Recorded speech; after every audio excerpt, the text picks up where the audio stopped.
Halo, bertemu kembali dengan aku Yulita. Kali ini kita akan membahas sebuah tema yang sangat menarik untuk kita dengarkan, untuk kita renungkan gitu ya. Dan saya akan memulainya dengan sebuah pertanyaan. Siapa yang tidak tahu Kartini? Saya yakin semua orang, terkhusus di Indonesia, tidak akan asing dengan namanya gitu. Karena nama Kartini itu saja sangat tenar di Belanda gitu, apalagi di negeri asalnya yaitu Indonesia gitu. Biasanya ada dua tipe orang yang memberikan respon ketika ditanya pendapatnya soal Kartini.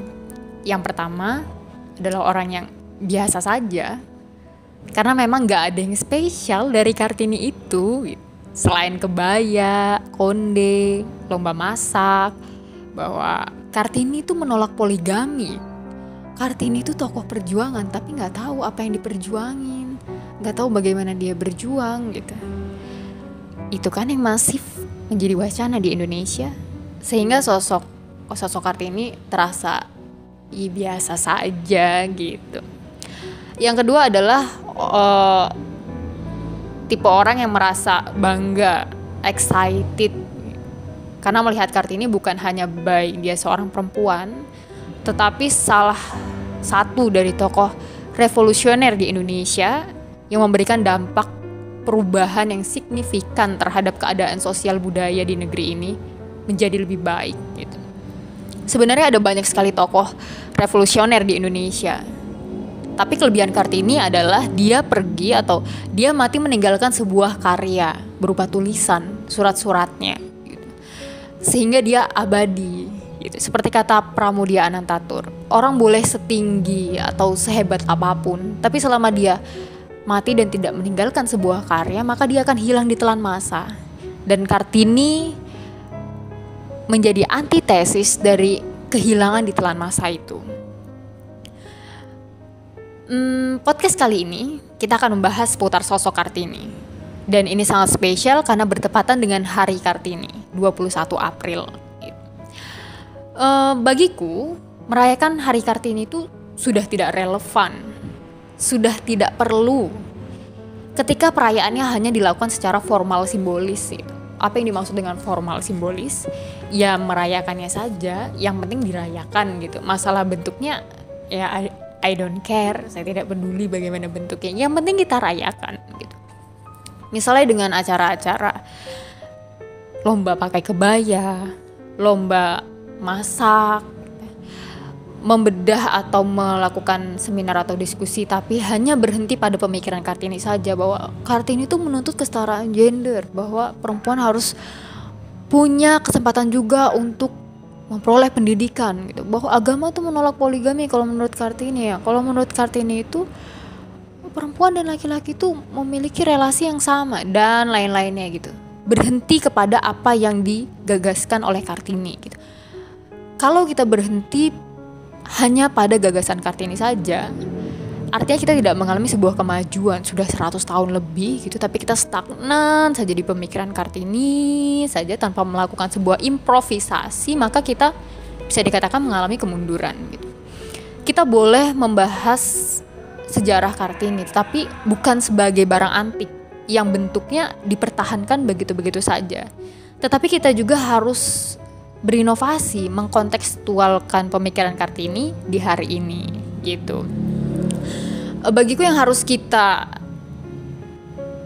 lebih dalam atau angkat ketika membahas soal Kartini, khususnya di hari lahir Kartini, itu adalah tentang epistemologi pemikiran dari Kartini gitu. Bagaimana cara ia untuk bisa memilih jalan perjuangan padahal ia disuguhkan oleh kemapanan. Kartini itu hidup tidak lama, 23 tahun dia sudah meninggal melahirkan anak pertamanya gitu ya, selang 2 atau 3 hari. Dan dia punya background yang sangat menjanjikan untuk hidup mapan gitu. Jadi Kartini hidup seperti ditarik oleh dua tarikan yang kuat gitu. Di sisi kanan ia ditarik oleh sebuah perjuangan yang pasti membutuhkan kegelisahan, kegusaran gitu, pikiran yang dalam gitu, kesedihan gitu. Yang kesemuanya itu berujung kepada perlawanan ketidakadilan kepada perempuan, menuntut kesetaraan pendidikan, mengkritik agama yang dianggap timpang, membangun ekonomi kerakyatan untuk memberantas kemiskinan gitu. Yang itu pasti membutuhkan energi yang luar biasa dan harus konsisten gitu. Dan di sisi kiri dia disuguhkan oleh kemapanan yang bisa membuat dia sebenarnya enak-enak aja, bisa duduk-duduk aja gitu, bisa bersolek aja supaya bisa menjadi perempuan yang cantik misalnya begitu, cantik dalam konstruk yang dibangun dalam masyarakat kita misalnya gitu. Karena kalau melihat dari background Kartini, dia adalah seorang anak Bupati Jepara. Silsilah keluarga Kartini itu sampai kepada Sultan Hamengkubuwono ke-6. Bahkan jika ditelisik ke atas lagi, ia sampai kepada keturunan kerajaan Majapahit gitu. Artinya dia punya darah biru gitu. Dari sisi ibu juga ia punya garis keturunan seorang, ada yang mengatakan seorang kiai, ada juga yang mengatakan seorang ustadz gitu. Meskipun dari rakyat biasa, tetapi ada nilai keagamaan yang sangat dalam di keluarga Ibu Kartini gitu. Nah, Kartini hidup seperti ditarik oleh dua tarikan yang kukatakan tadi. Di satu sisi mapan aja, enak aja, tapi di sisi lain ada perjuangan. Dan sampai dia mati, dia memilih untuk berada di jalan perjuangan gitu. Ini yang seharusnya kita telisik lebih dalam gitu. Bagaimana itu bisa terjadi pada diri Kartini gitu. Yang kalau kita lihat lebih dalam lagi, Kartini nggak punya teman atau kelompok, misalnya kalau sekarang ya ada organisasi pergerakan gitu, Kartini tidak punya itu gitu. Bahkan dia selesai SD langsung dipingit, dia di kamar gitu, berteman hanya bermodalkan buku gitu. Sesekali berdiskusi dengan kakaknya, kemudian dia melakukan korespondensi dengan orang-orang di luar gitu. Tapi dia tidak memiliki partner yang benar-benar stay bersama dia, menemani dia diskusi gitu, tidak gitu. Itu yang menjadi PR bagi kita untuk mempertanyakan dan mencari jawabannya gitu. Kalau kita kontekstualkan dengan diri kita yang sekarang, itu sebenarnya relevan dengan apa yang banyak kita rasakan saat ini. Kita seperti hidup juga di antara dua tarikan yang sama-sama kuat tarikannya. Di satu sisi kita